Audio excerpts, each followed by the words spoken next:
Salut, c'est Log, j'espère que vous allez bien. Bienvenue pour la théorie en lien avec le chapitre 823 et on va bien sûr parler de la destruction entre guillemets de Baltigo. C'est une information qui m'a tellement surpris au moment où j'ai lu. Et encore une fois, je ne pensais pas qu'on allait avoir cette information tout de suite, je pensais qu'on allait avoir des informations par rapport à la confrontation entre le Barbe Noire et les révolutionnaires que dans une centaine de chapitres, comme souvent Ichiro Oda a l'habitude de nous faire, c'est-à-dire qu'il nous faut un petit teaser, et après il nous parle vraiment de la chose bien plus tard. Là, personnellement, quoi en penser ? Eh ben justement, je ne sais pas. Commencer une vidéo comme ça pour une théorie, c'est un petit peu à la ramasse, mais franchement, je suis encore un petit peu sur le cul.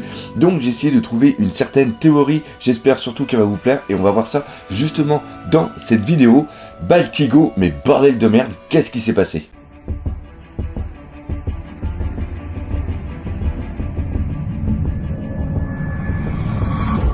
Bon, comme d'habitude, cette vidéo, cette théorie est liée forcément au dernier chapitre, donc ceux qui ne font que suivre l'anime, c'est pas la peine de continuer parce que vous allez vous faire spoiler. Donc voilà, je préfère prévenir, maintenant c'est bon, c'est parti.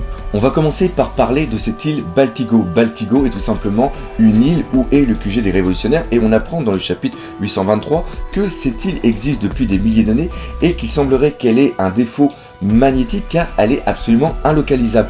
C'est-à-dire que même sûrement avec des... Comme il existe dans One Piece, il existe des log poses éternales qui permettent d'indiquer toujours la place d'une île, comme ça a été le cas par exemple pour Alabasta. Sauf qu'ici, il n'en existe pas pour Baltigo, et donc la seule façon pour moi d'y avoir accès, c'est seulement par rapport à une vive carte d'une personne qui est directement sur place. Cette vive carte est soit liée à Dragon, ou même imaginons qu'il y ait une personne, son rôle parmi l'armée des révolutionnaires est d'être le phare de Baltigo, c'est-à-dire que cette personne est destinée à tout le temps être sur l'île de Baltigo, et comme ça permet aux autres personnes qui ont sa vive carte, que ce soit Sabo ou les autres leaders, de pouvoir retrouver l'île facilement. Et une vive carte, c'est pas quelque chose qui peut se dupliquer, qui peut se créer facilement, car si on n'a pas l'ADN de la personne, il est absolument impossible de pouvoir créer la vive carte.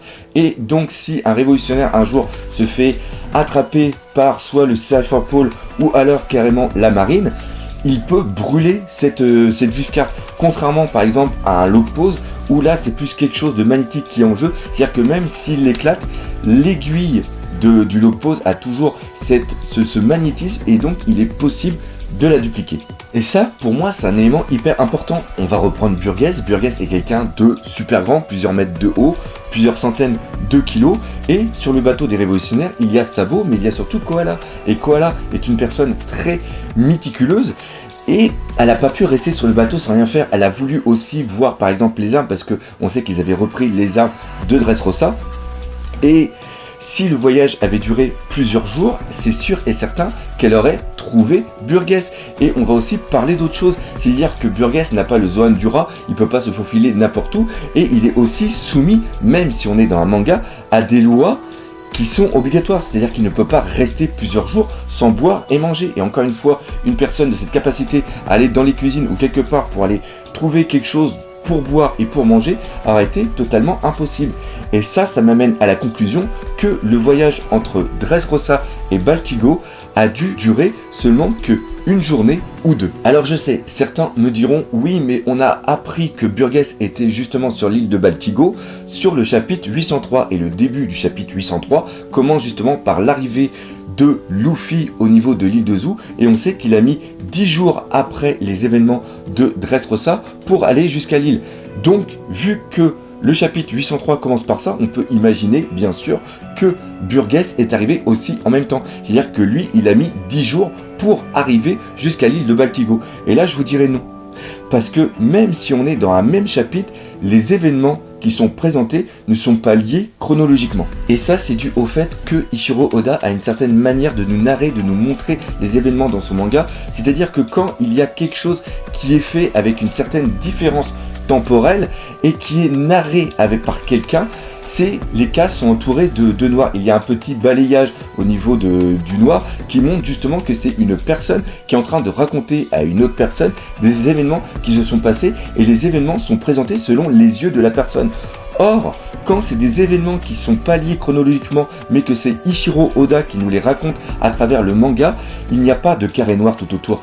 Ça, on peut le voir souvent quand on a des événements qui sont dans un arc de transition, quand il y a des chapitres de transition où ils nous font voir plusieurs éléments qui se passent dans le Nouveau Monde. Par exemple, comme ça a été le cas une fois qu'on a eu les événements de Marineford qui se sont passés, on a vu différents choses qui se sont passées par rapport au Rocky, mais se sont pas passées dans le même instant T, mais se sont passées dans le même laps d'événements. Et ça, c'était quelques jours à quelques mois. Et le fait pour moi que Baltigo soit proche de Dressrosa et Dressrosa est proche de Redline, l'entrée du Nouveau Monde, est quelque chose qui va être vraiment primordial pour la suite de cette théorie.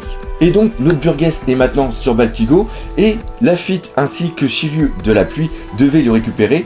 Ils avaient sa position grâce à la vive carte qui est en lien avec Burgess. Et là Burgess il est heureux parce qu'il annonce justement aux autres que Barbe Noire a enfin la place de Baltigo.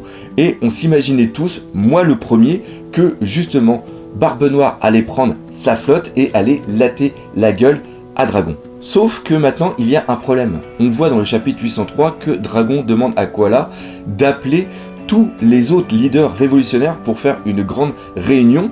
Et ça montre que sur l'île de Baltigo, il va y avoir une force qui va être absolument colossale. C'est-à-dire qu'on va avoir tous les leaders en un seul point. Et c'est là où on va arriver sur quelque chose qui est vraiment difficile à imaginer. La mesure des forces qui vont être en présence sur Baltigo au niveau des révolutionnaires et aussi la force qu'il va y avoir avec la flotte de Barbe Noire. Car il est facile d'imaginer, et je pense même que c'est Ichiro Oda qui nous l'a amené comme ça pour que l'on pense ainsi. Quand on voit sur le journal que c'est marqué destruction de Baltigo, on pense tous à la confrontation entre les forces de Barbe Noire et les forces des révolutionnaires. Mais l'inconvénient c'est qu'on ne connaît rien. Premièrement, on ne sait pas où est le QG, où est située la flotte de Barbe Noire, donc on ne sait pas s'ils ont le temps de pouvoir amener toute la flotte au niveau de Baltigo. Ils se retrouvent peut-être à l'autre bout du Nouveau Monde, où ils sont peut-être tout simplement retournés dans une certaine mer. On ne sait pas du tout où aller. Et on sait que le monde de One Piece est un monde très très large et que des fois ça prend plusieurs jours, voire même plusieurs semaines pour faire un trajet. On sait par contre que les deux bateaux de la flotte de Barbe Noire, qui étaient celui de Shiryu et aussi celui de Lafitte, étaient proches de Dressrosa, donc on peut dire qu'ils étaient proches aussi de Baltigo, mais est-ce que à eux deux, ils avaient assez de puissance pour pouvoir mettre à sac l'île tout simplement de Baltigo? Et c'est ça qui est vraiment dommage, c'est ça personnellement que j'arrive pas à imaginer, c'est quelles pouvaient être les forces en présence, parce que même s'ils amènent les personnes, on ne sait pas de quoi elles sont capables. C'est le total néant. On ne peut pas dire oui, Dragon est fort, parce que même Dragon, on n'a vu qu'une seule fois son apparition qui était sur l'Octone, et on a vu seulement qu'il y a eu la foudre qui est apparue, la pluie, la foudre, le vent, une tempête, mais on n'a rien vu d'autre. Les seules personnes qu'on connaît à peu près, c'est Sabo, Koala, même Shiryu de la Pluie. On sait que c'était un mec complètement malade à Impel Down, mais on ne sait pas du tout ce qu'il a fait d'autre. On sait que Lafitte a pu facilement atteindre Marijoa et pouvoir parler justement au conseil des 5 étoiles, des 5 sages. Mais après le reste, on ne sait pas. Et je pense que tout ce mystère qui est entouré de cette confrontation est une sorte de teaser qui a voulu nous amener Ichiro Oda. Et je pense qu'en vérité, ce qui s'est réellement passé est totalement différent. Pour la suite, je vais me baser sur une phrase pour moi qui est hyper importante, qu'a dit justement Burgess à Sabo lors de leur première confrontation. C'est tout simplement que Barbe Noire ne veut pas s'aliéner, ne veut pas combattre les révolutionnaires. C'est-à-dire que pour son but final, Barbe Noire ne peut pas combattre les révolutionnaires, car peut-être avec les forces qu'il y a en jeu, même si encore une fois on ne connaît pas les forces qu'il y a exactement, combattre les révolutionnaires serait un danger pour Barbe Noire. Par contre, on sait que Barbe Noire est complètement retors et il a peut-être trouvé un moyen, vu que maintenant lui, il connaît la place de Baltigo, de pouvoir détruire les révolutionnaires sans que lui, il intervienne. Barbe Noire a tout simplement envoyé un message à la marine et au gouvernement mondial en leur indiquant où est tout simplement Baltigo. Car grâce à ça, il sait que la marine et par l'intermédiaire le gouvernement mondial vont vouloir utiliser cette information pour détruire les révolutionnaires, car la grosse menace du gouvernement mondial, c'est tout simplement les révolutionnaires qui veulent faire tomber le gouvernement mondial. Et entre nous, la marine a quelques problèmes dernièrement, que ce soit par rapport à la population, avec ce qui s'est passé sur Dressrosa, c'est-à-dire le fait que Fujitora s'est excusé et a dit tout simplement que les événements qui se sont passés sur Dressrosa, les milliers de morts et aussi la destruction de l'île est due à la non-intervention des marines et aussi au fait qu'on a laissé un Shichibukai, qu'on laisse à ces personnes le droit de faire n'importe quoi juste pour que eux, de temps en temps, aident la marine. Donc c'est quelque chose d'absolument inacceptable. Et aussi par rapport au gouvernement mondial qui, comme on l'avait expliqué, c'est-à-dire que la marine est le visage du gouvernement mondial et si la marine est en défaut, le gouvernement mondial, ça rejaillit sur lui. Et donc la marine a besoin de redorer son blason et quoi de mieux que directement détruire l'île de Baltigo. Et c'est là où on voit justement que le fait que Baltigo soit proche directement de l'entrée du Nouveau Monde au niveau de Raidline, et c'est là aussi où se situe maintenant Marineford. Donc Marineford va carrément pouvoir envoyer un Buster Call pour détruire l'île de Baltigo. Et c'est ça qu'on voit dans le journal, c'est-à-dire qu'on voit l'île avec plein de fumée, et ça c'est typiquement un détail qui est lié à un Buster Call. Sauf que bien sûr, on n'a pas parlé encore de Kuzan. On a appris que Aokiji est maintenant dans la flotte de Barbe Noire, mais on sait aussi, grâce à la conversation que Aokiji a eue avec Smoker, qu'il a toujours un but de justice, et je pense pas qu'en étant avec Barbe Noire, on va pouvoir avoir une vision idéale pour la justice. Donc je pense qu'il a sincèrement pu parler avec Dragon et qu'il a infiltré l'équipe de Barbe Noire, car Barbe Noire par rapport à Dragon est l'une des plus grosses menaces pour le monde de One Piece. Le but des révolutionnaires n'est pas de faire tomber seulement que le gouvernement mondial, et aussi de maintenir une certaine stabilité sur le monde de One Piece. Et question stabilité, Barbe Noire, c'est pas ce qu'il y a de mieux. Et Barbe Noire, avec sa grande bouche pour pas être vulgaire, ouais non, je vais quand même le dire, avec sa grande gueule, parce que tout Ichiko qu'il a, c'est pas une bouche qu'il a, c'est une gueule.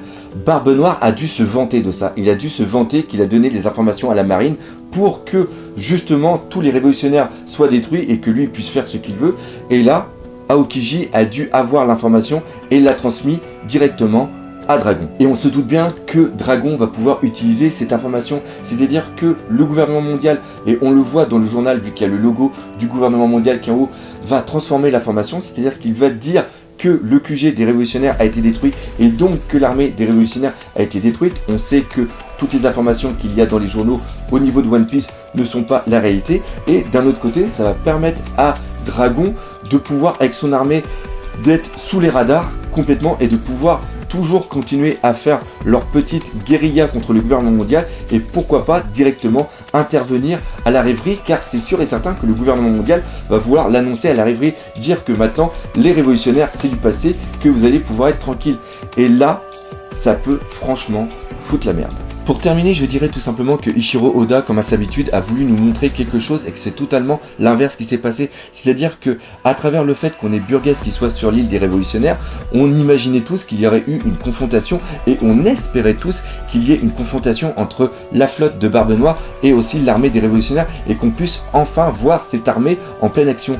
Or, pour moi, ce n'est pas le cas. C'est tout simplement la marine qui est venue grâce aux informations de Barbe Noire et qu'ils ont fait un Buster Call dessus pour pouvoir après utiliser cette information et pouvoir rassurer le monde de One Piece. Donc voilà, cette théorie est maintenant terminée. Comme d'habitude, j'espère que vous aurez apprécié. Si c'est le cas, n'hésitez pas à partager, parlez-en autour de vous, laissez des commentaires et défoncez la gueule de ce putain de pouce bleu. Et nous, comme d'habitude, on se dit à bientôt pour de nouvelles aventures One Piece. Allez, salut mes Nakama.